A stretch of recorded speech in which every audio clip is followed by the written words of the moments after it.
So I was at the point of the diffusion equations that I have written here, dy over dt equals the diffusion coefficient times the Laplacian of y. And I recall you that this tells you immediately what is the dimension of a diffusion coefficient, length squared divided by a time.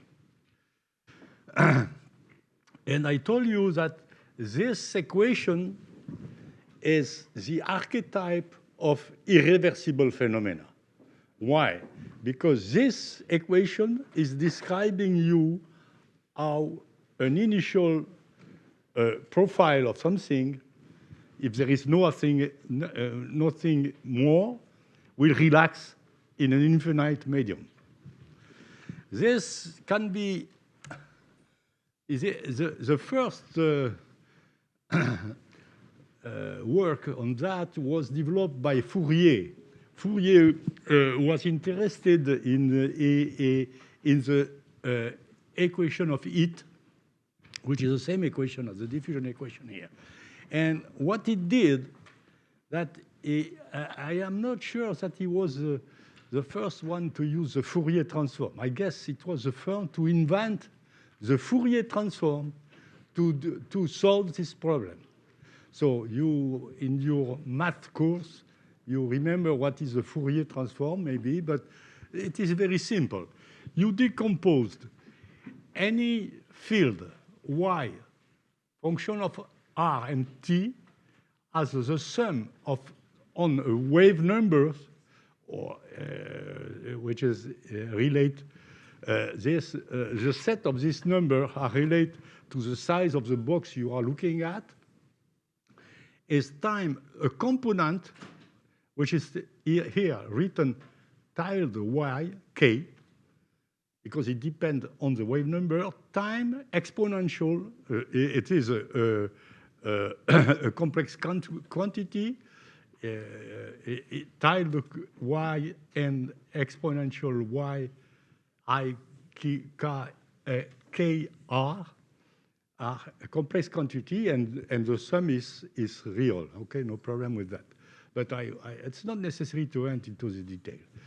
Simply now, because the equation is linear, which means that you have y on both sides of the equation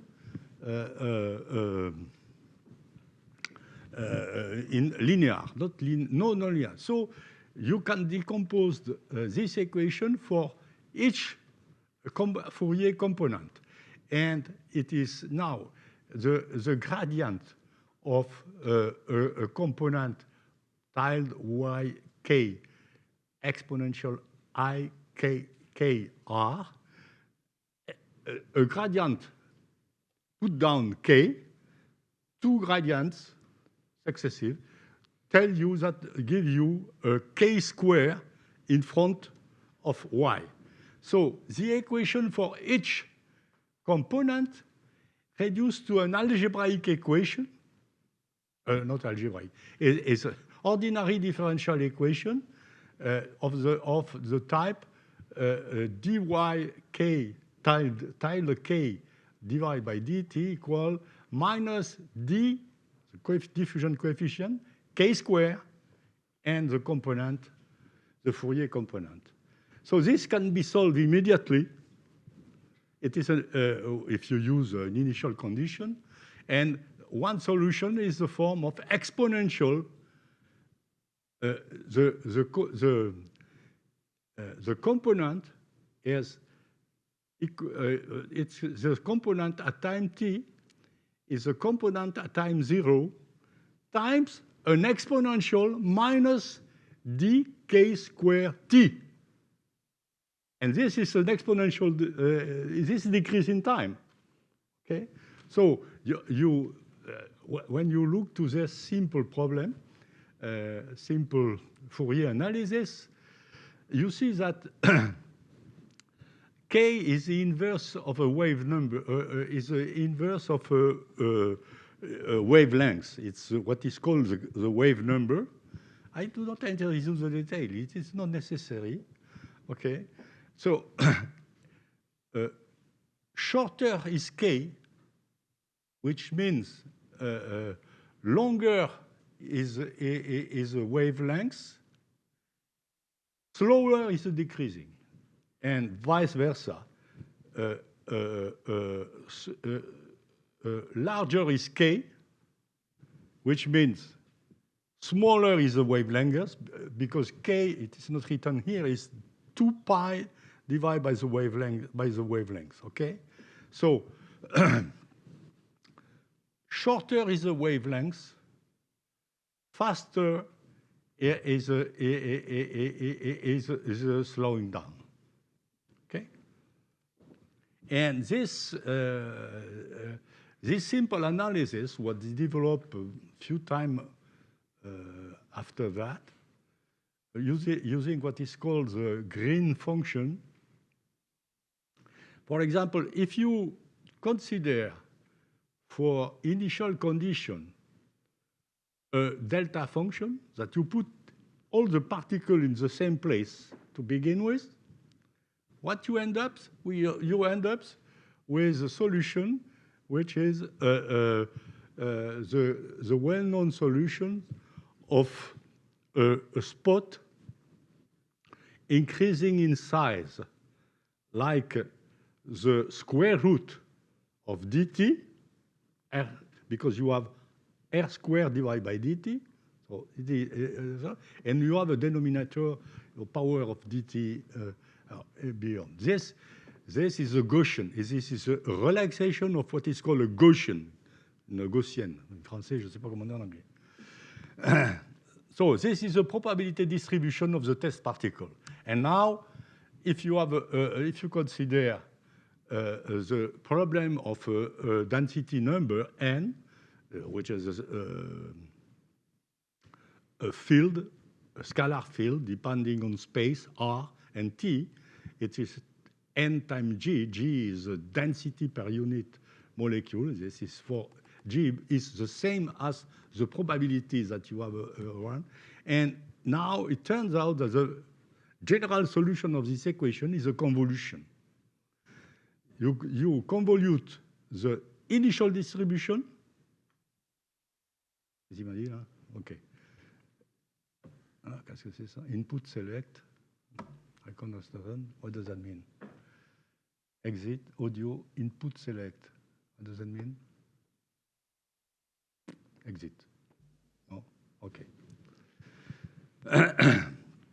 So, once again, if you know the probability distribution of the set of the test particle, which is a Gaussian relaxating Gaussian, for any initial distribution, you obtain the time evolution of the distribution as the integral of the initial n distribution time the convoluted with the g, which is the solution for the delta function. So this tells you that there is no mystery in the solution of the diffusion equation. And what is important, it tells you that it is a damping term, a damping phenomena. The molecular diffusions is going to produce a damping phenomena in your problem. Damping means that you are relaxing every initial distribution, inhomogeneous. Now, let's go to the conservation of momentum. The momentum is a conserved vector. It is rho u. U is a vector. So it should be, if it is conserved, it should be the divergence of a tensor, capital P here. And this tensor is decomposed, is what is called, this is a surface force, which is called the stress tensor. It has one isotropic part. I is a unity tensor. P is a thermodynamic pressure, and which is isentropic, and you have a term, small p tensor, which is related to the viscous. It is a viscous stress tensor that I do not enter into the detail to give you this general expression of the viscous stress tensors. Just keep in mind that you have two effects. You have a shear effect, the shear viscosity eta, and you have a bulk viscosity psi here. But just forget about all these details. We will not use these details. So now, when you put this expression of the surface tension force, the pressure tension, in the equation that you have on top of your slide, you end up with I have okay. You notice that I have added gravity forces to mimic the effect of the gravity. Which is I have added that because when I am looking to a flame propagating downward, it is not the same as a flame propagating upwards. This additional term called gravity change sign. That's all. So you end up with a Navier-Stokes general Navier-Stokes equation, and the viscous shear viscosity is eta divided rho. This is a diffusion coefficient. This has a dimension length square divided by a time. Okay. So I prefer to talk about shear diffusivity than talking of the diffusivity, the eta. Euler equation, clearly, in the Euler equation, there is no viscous effect, and it reduced to the typical equation rho d over du over dt equal minus gradient pressure. And now we enter in an important point, which is the conservation of what is conserved. What is conserved is the total energy. What is the total energy? The total energy has, in fact, three parts. You have U squared 2, which is kinetic energy, or the fluid particle you are concerned with, plus an internal energy, which is decomposed into thermal energy and a chemical energy. Okay? And this is the total energy. This total energy should be conserved. You can exchange energy between each of these terms, but you cannot change the total energy. This is a basic principle of classical mechanics. It is not right for relativity.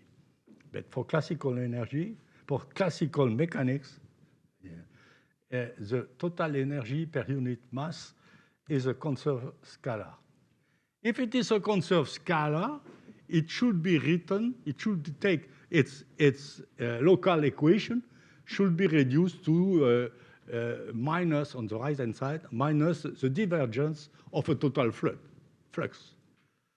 Now, if you write this equation in the Lagrangian coordinate, now you have still a divergence of a flux, but this flux now you have to take out the convective flux coming for the change of coordinate here, which is minus the total energy minus the convective energy, the convective flux of energy, which is rho u e total.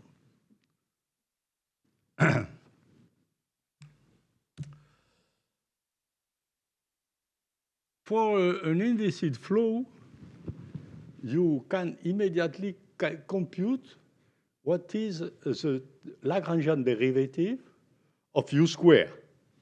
It's very simple. You just multiply the Euler equation by u scalar, scalar multiplication.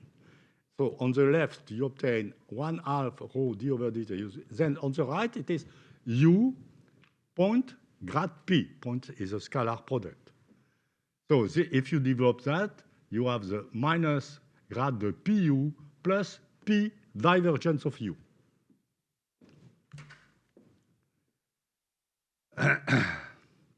Now we are going. We have to add now the question that we addressed is what is the expression of the total flux of energy? This is the question. Okay, you can write it is like a divergence of a flux, but now you have to know what is this flux. Okay. To do that, consider first the first law of thermodynamics in an inert flow. No reaction. What tells you the first law of thermodynamics? It tells you that the thermal energy, the variation of the thermal energy is due to two things: the heat, flux of heat, and the work done by the pressure. So here is the equation that you have. This is you add this, you add the first law of thermodynamics. That's what you have to do. If you do not do that, you cannot go further. Now, you can use the Fourier law telling you that you have a thermal conductivity and the thermal diffusivity, the capital D with T is the heat conductivity divided by rho CV. CV is a specific heat. So you end up, if you have only that, with the Fourier equation. From this equation, if there is no pressure, you just have this. It tells you, gives you the Fourier. Now, I have written again the first law with in red the compression term. This is P. Remember your first law in thermodynamics, dE equal dQ plus PdV. Okay, the dV, delta V, delta volume, and the delta volume is minus the divergence of U. That's all. This is the first law of thermodynamics. Momentum is written here. Now, if I add thermal energy plus the kinetic energy of the fluid particle, U squared divided by 2 per unit mass.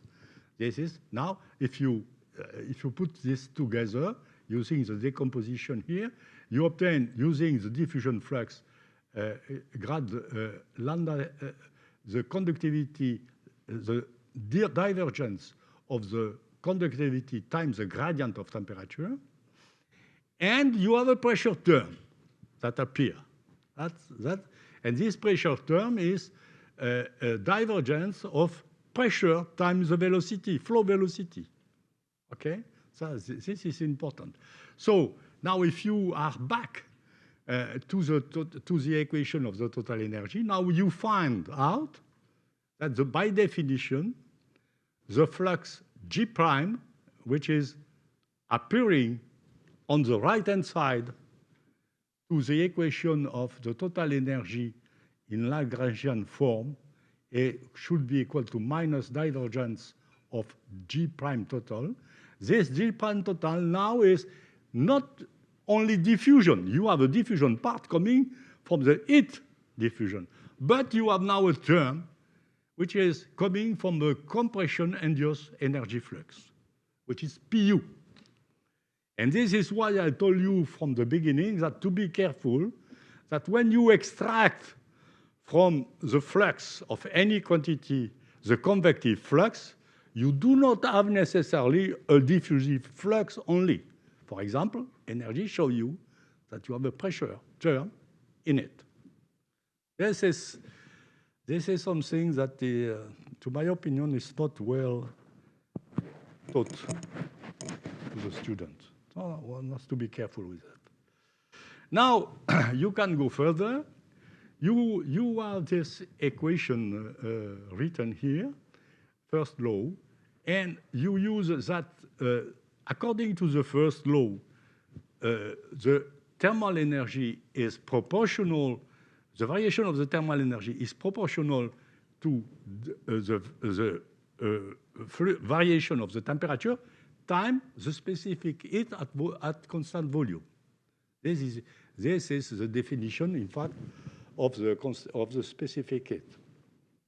Assume to simplify the problem that this CV, this specific heat is constant. Now, when you rewrite this equation here, the first law, first top on your screen on the left, you obtain using delta U E equals CV that rho CV d over dt divided by T is the Fourier is flux divergence of the velocity minus P divergence of the velocity. Yes, sir? Once again, you have this. Now, you use a continuity equation. Divergence of U is the Lagrangian derivative of rho divided by rho.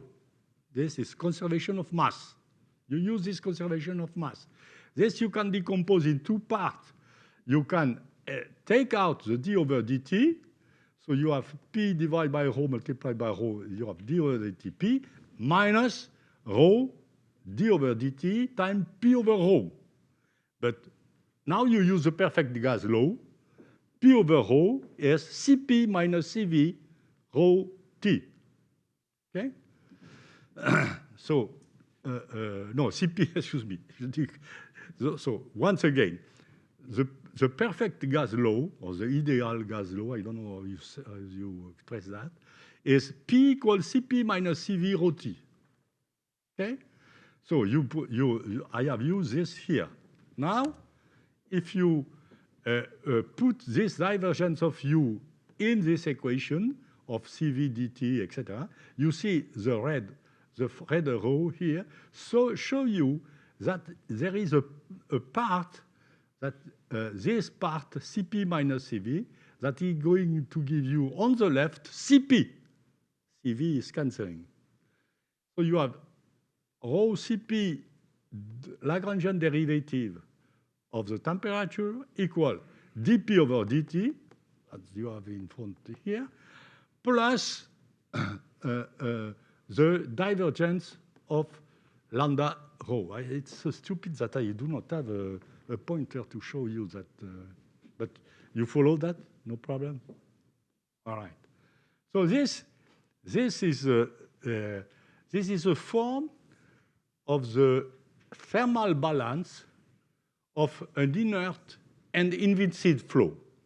So this is the simplest thermal balance, but this is very instructive. When you know that, the other things that you have to add are easy. Not, you have just to focus on this form. And clearly, this form expresses that the variation of the temperature is due to the compression dP over dt and to the convection. You have both mechanisms. Now let's go to. Let me check if I. Let me check something. Yes. Okay. Okay. Let's go now to a reactive flow. A reactive flow, as you know, is a result of a very large set of simple reaction, elementary reaction. So I have here written the things in a general form. So you define the overall reaction rate of every species as the difference of the reaction rate in one direction minus the other direction, and I have defined the stoichiometric coefficient as the difference of coefficient appearing in the equation. Then, if you do that, you have the conservation equation for each species, where you have the diffusion flux, and here you know what is a diffusion flux, is given by the fixed law, and you have the reaction rate, the consumption or production of the species by the and summing up to all the, the elementary reaction. It's this general is, I will not use so much these detailed things. Now, using the fixed law, you obtain this form in yellow for the conservation of the mass of each species. On the right-hand side, you have the diffusion and followed by the reaction rate, which is the sum over all the elementary reaction. Now you can write this by introducing the chemical energy. The chemical energy is the sum of on all species of the enthalpy of formation per unit of mass of species E, which is something related to the heat release, multiplied by the mass fraction of the species. So when you, now this is a definition, you use the conservation of each species, you sum up with Y multiplying by YA, HAYA, and you obtain this form here for the chemical energy, where you have the diffusion plus the production. Okay? Right. Now,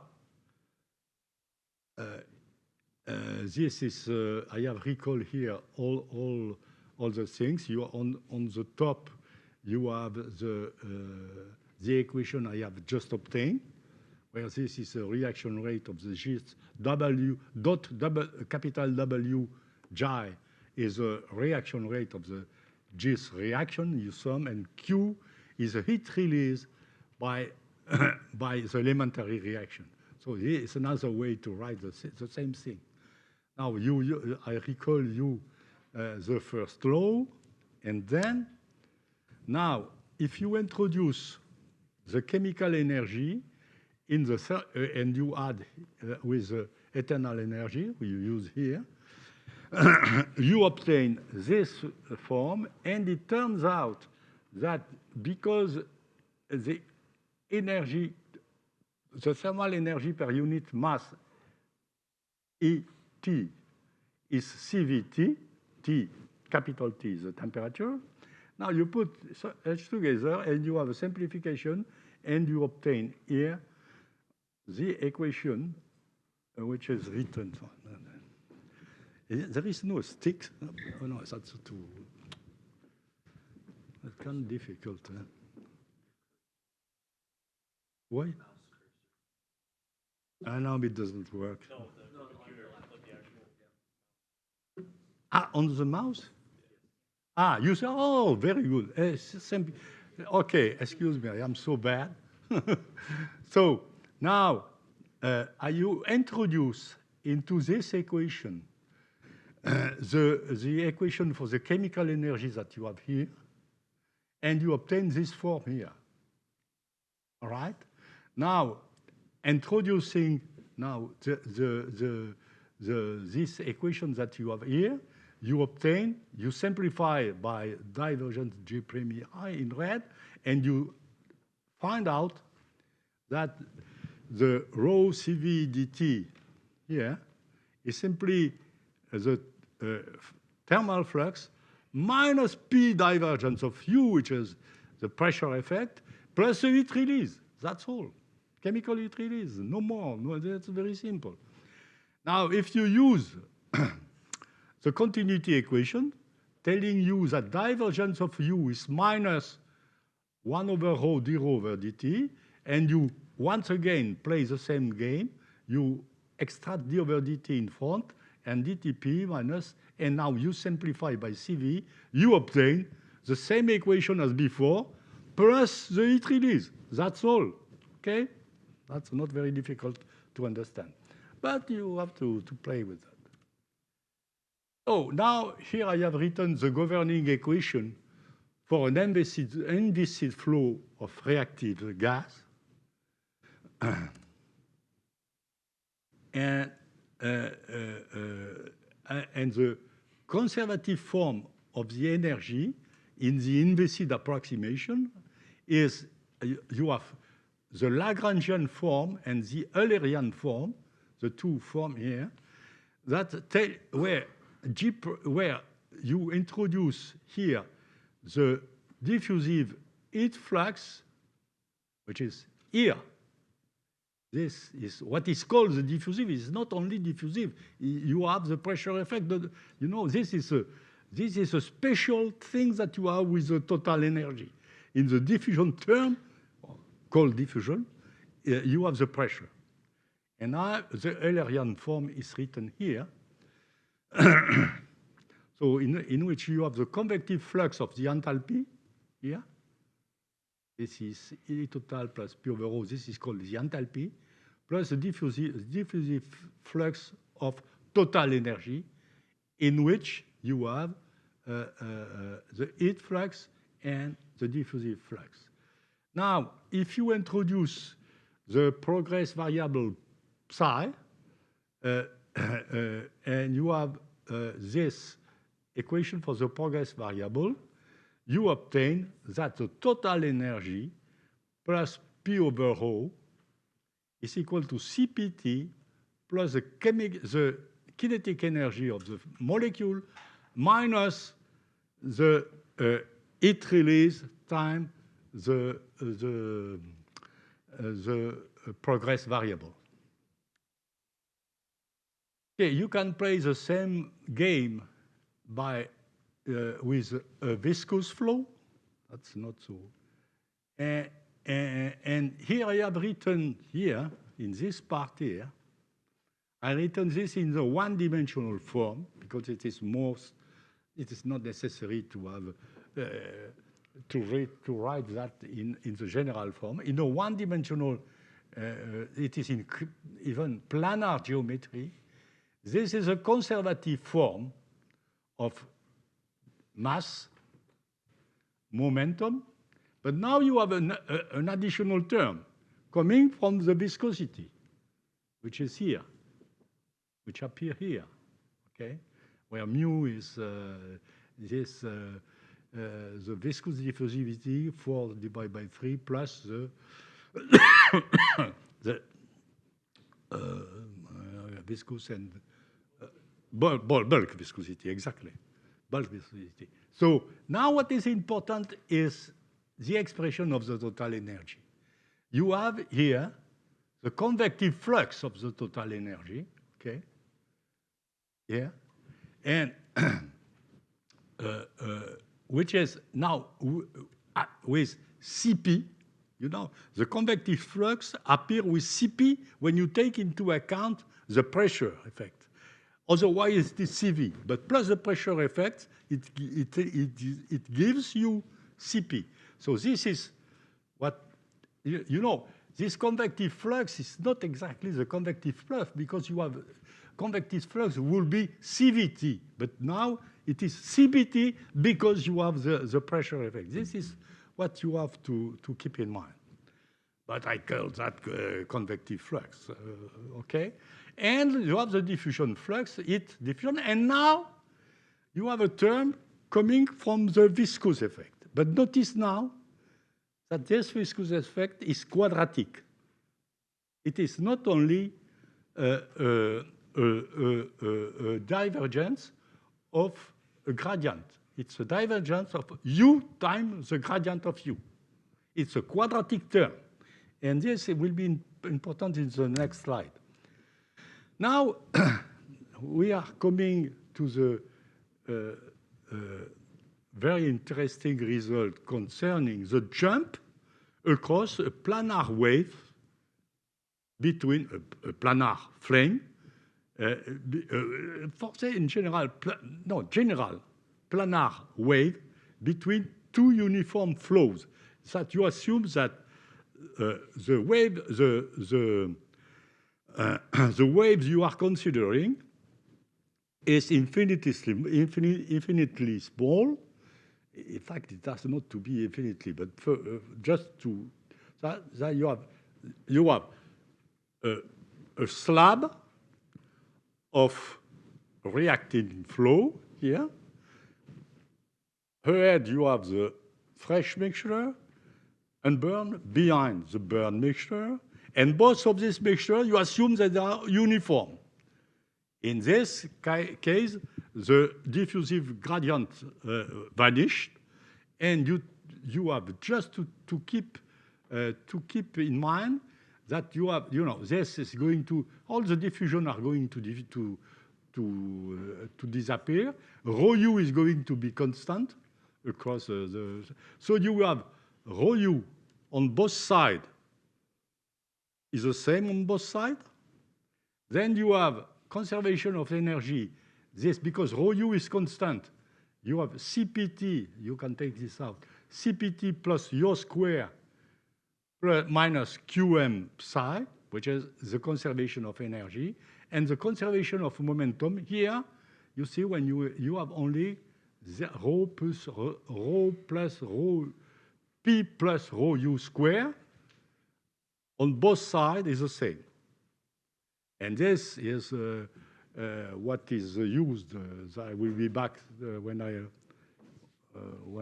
will present detonation to the famous diagram of the Rankine-Hugoniot and with the Michelson-Rayleigh line. I will discuss that later. But these are the conservative form. Alors, when you do that, don't forget that you assume that the phenomenon is quasi-steady. You have take out any d over dt. You have just integrate, and when you integrate, the d over dx gives you the difference of the thing on both sides. That's all. So you have the Rankine-Hugoniot and the thing. Now, the same exercise can be done with a compressible and viscous flow in planar geometry. That now, in blue, you have here what the viscosity introduced, the new term, which is introduced by the viscosity. That's all. All right? And now you can look to the Lagrangian form,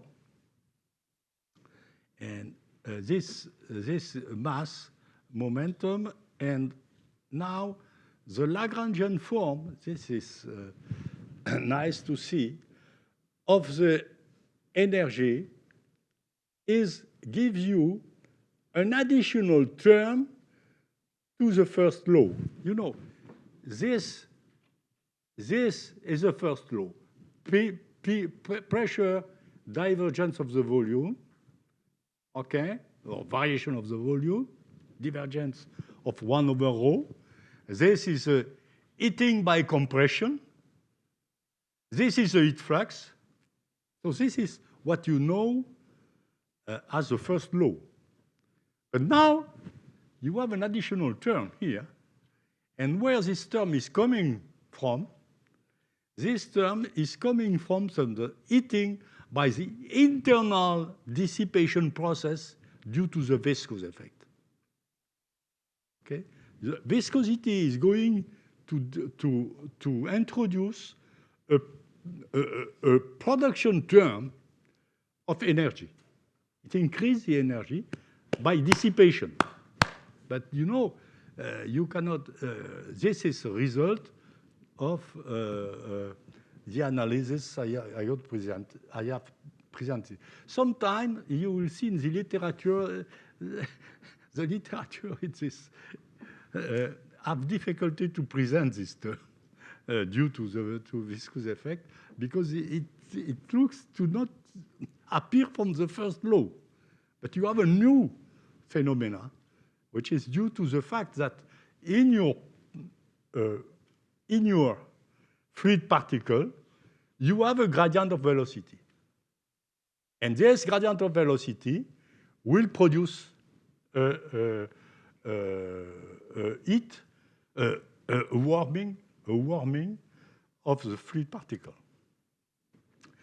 And this is related to a very important thing that is not well understood by most of the people.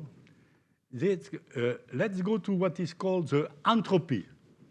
Do you remember the second law of thermodynamics, saying that T, temperature, times the variation of entropy should be equal to the variation of the thermal energy plus the compression effect, P, the variation of the volume, minus, here you have minus the, the variation with mu. Mu is a potential,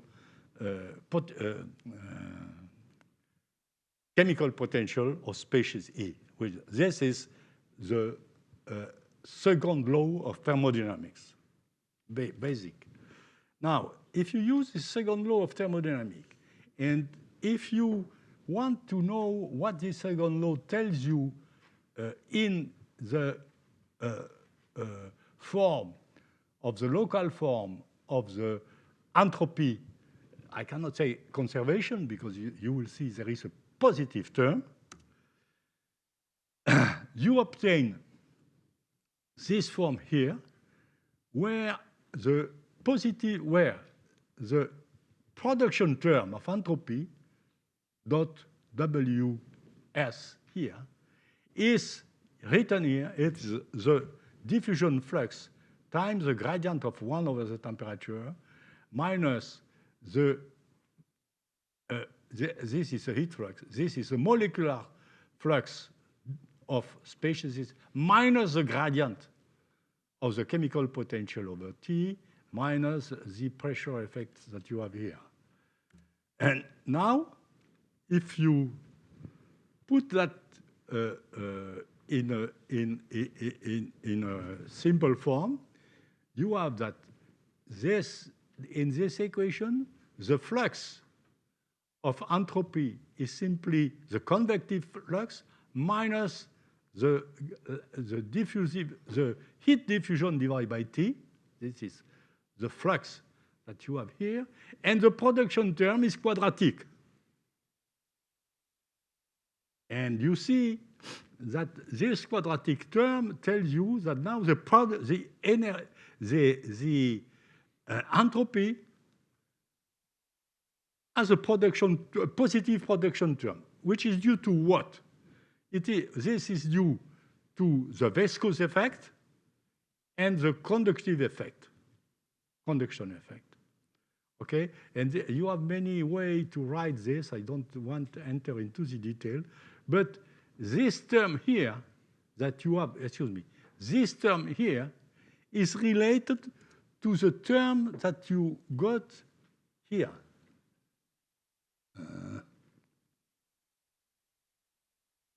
The blue term here, that you got here. No, excuse me. Is to this term here, which is quadratic. You know, this quadratic term that you have appear in the first law is going to give you a quadratic term in the production of entropy. So to summarize, you see that all the diffusion processes, molecular diffusion processes, increase the entropy, relax disturbances by diffusion equation, increasing the entropy. This was in fact understood more or less by Fourier. When Fourier was looking to the heat equation, he finds that there is something that is always increasing. And what is always increasing is the entropy. He did not know what was the entropy at that time, but you know how the entropy was introduced in the 18th century? Do you have an idea? You remember not? It was introduced not by Carnot. Carnot developed the cycles that you have heard of. And Carnot did a mistake. He did not conserve the entropy, the energy. You know, Carnot, this is strange. He was thinking about an engine as a cascade, you know, a fluid cascade. The heat getting out from the reservoir, hot reservoir, going down to the cold reservoir is conserved. It is the same. So he did not conserve the total energy. And he realized, because he died very early, for, I think, a cholera, or I don't know, something stupid like that. And before 1 week before dying, he write notes saying, oh, I did a mistake in this famous paper, but he did not. And this was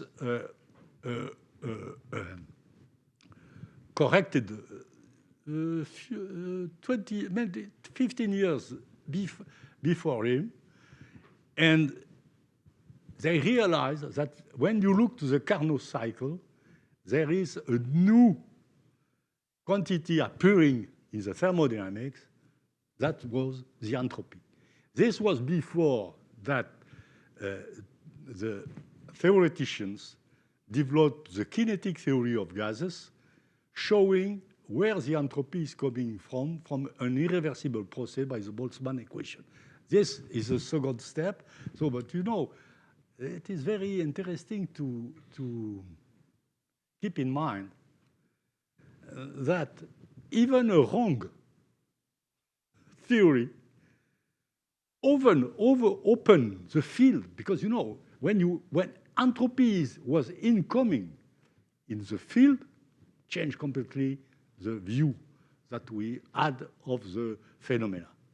And this is a very interesting story, telling you that even something wrong can be very interesting. Okay. Let's go now to the next slide, to the next lecture.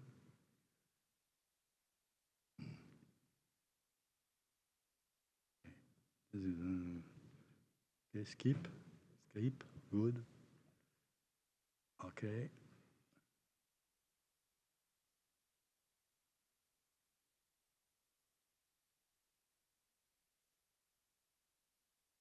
Now, I will present to you the most famous theory in combustion, which is the thermal propagation of flame due to Zeldovich. It was in 1938. He was Zeldovich at that time was of your age, between 20 and 25. I don't remember exactly. That's to tell you that young people, you know, brought sometimes very bright idea, because you know this flame propagation theory is really one of the best theory you can appreciate. I hope that I will succeed to let you appreciate these things. You will see. We will see. Okay.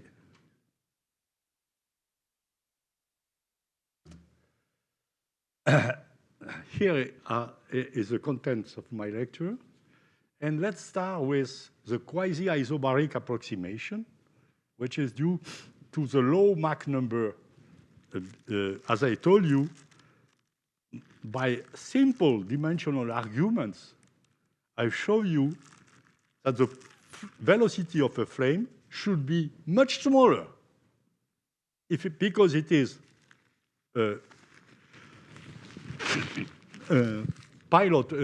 governed. The propagation is governed by a competition between heat diffusion, and chemical reaction. This necessarily if it is a mechanism, if this is a mechanism of propagation, you should have a very subsonic flame. You know, in order to be more precise, if you consider a tube in which one part of the tube is burned gas, in the other is unburned, and how this separation between burned and unburned propagates, and the guess is the following, is that because I told you that it should be governed by the heat diffusion and the chemical reaction, it should be low Mach number approximation. That means that the propagation velocity should be much smaller. This is because simply of the dimensional analysis I present to you. Now, let me be more specific. You know, when you look to the Euler equation, that's to have an idea. You have the Euler equation, and you want to know what is going to be the variation of P. You see, this is the rho u is constant, gradient. This should be rho u variation of u. But P, what is it? The dimension of P, the order of magnitude of the pressure, is density times the square of the sound speed. Sound speed, remember that it is simply the mean velocity of the particle, of the microscopic particle in your macroscopic fluid particle. So you have, simply by using this, you have delta P, variation of P over P, which is equal to U du.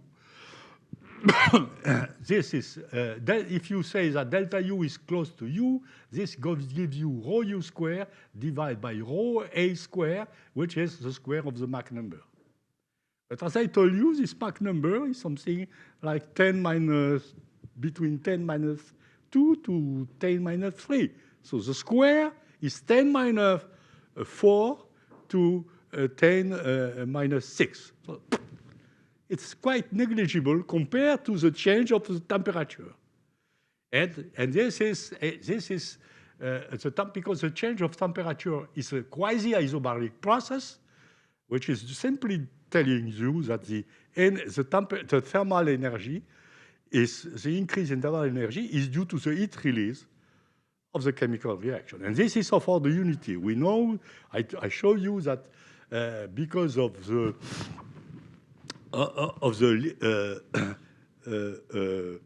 linking, yes, molecules, binding, excuse me, binding. Because of the binding energy of the molecule, immediately you find that the variation of temperature is about 1000 K. It's enormous, and the pressure is nothing. So here's the main approximation that you are going to develop and in the flame theory. So the flame is going to be derived simply by diffusion equation. There is no more, one has to be careful. There is no hydrodynamic in flame except that the rho u is constant. That's all. No pressure effect, you kick it out. All right. So here are the equations that you have to solve. Purely diffusion equation. You know, you have they are exactly the same. They look exactly the same. Here is a reaction term, and this is a thermal diffusive term, molecular diffusion, and the Lagrangian derivative. Remember that Lagrangian derivative is the derivative of something following the particle, fluid particle. You follow the fluid particle, and you know, a simple example to understand that is the following. Look to a river, and now you want to see the temperature of the river. Okay, you can do like Euler. You take the temperature of the thermometer at one point fixed. This is going to give you the time derivative of the temperature l'air. Now you put that on a corn that is floating, okay?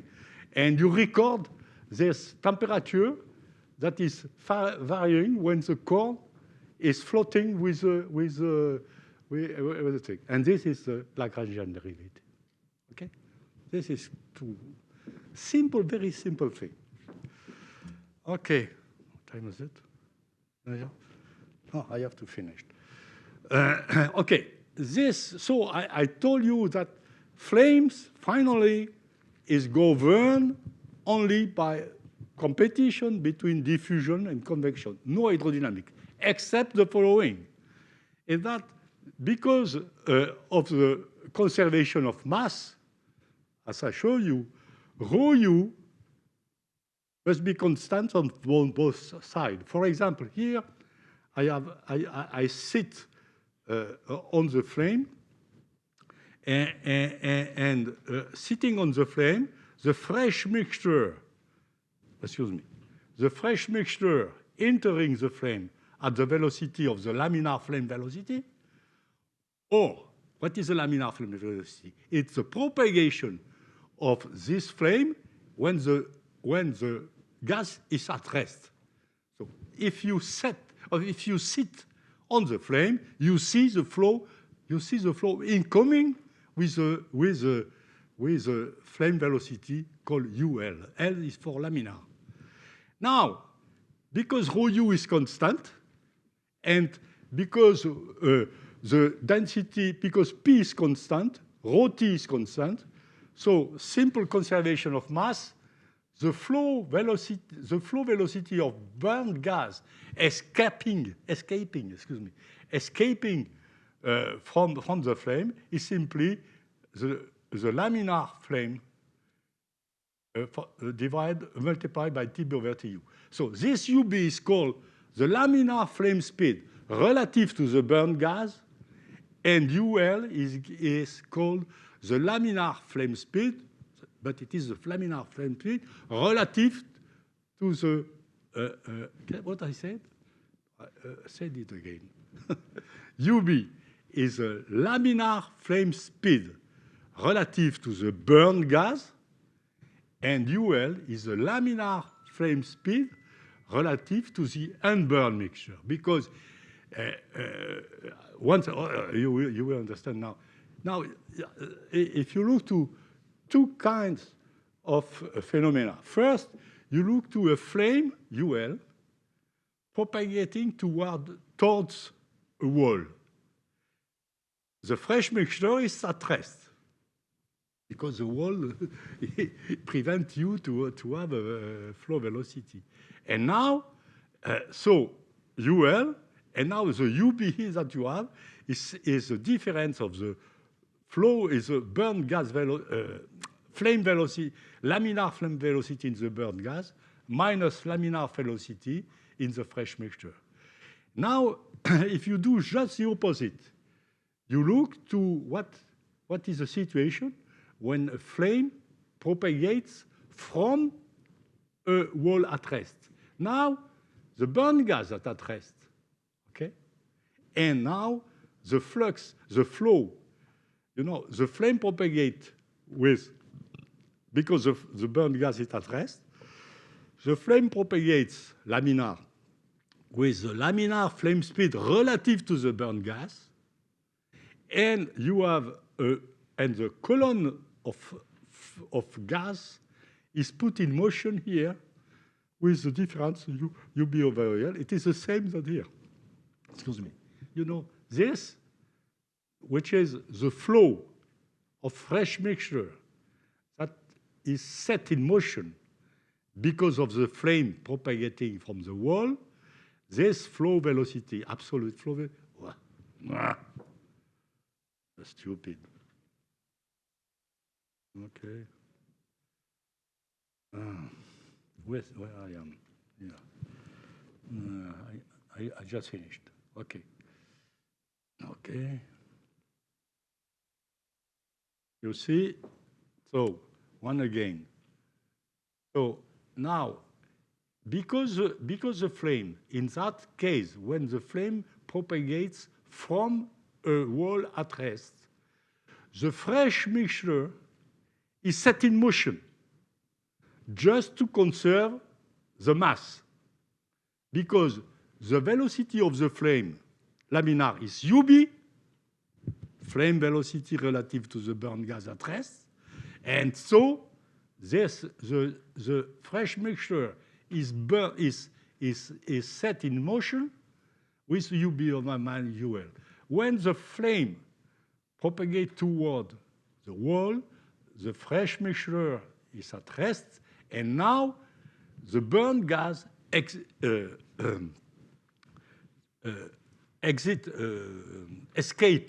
escapes from the flame at the same velocity that the fresh mixture here is set in motion. Okay, I think I am going to stop here for a 10 minutes break.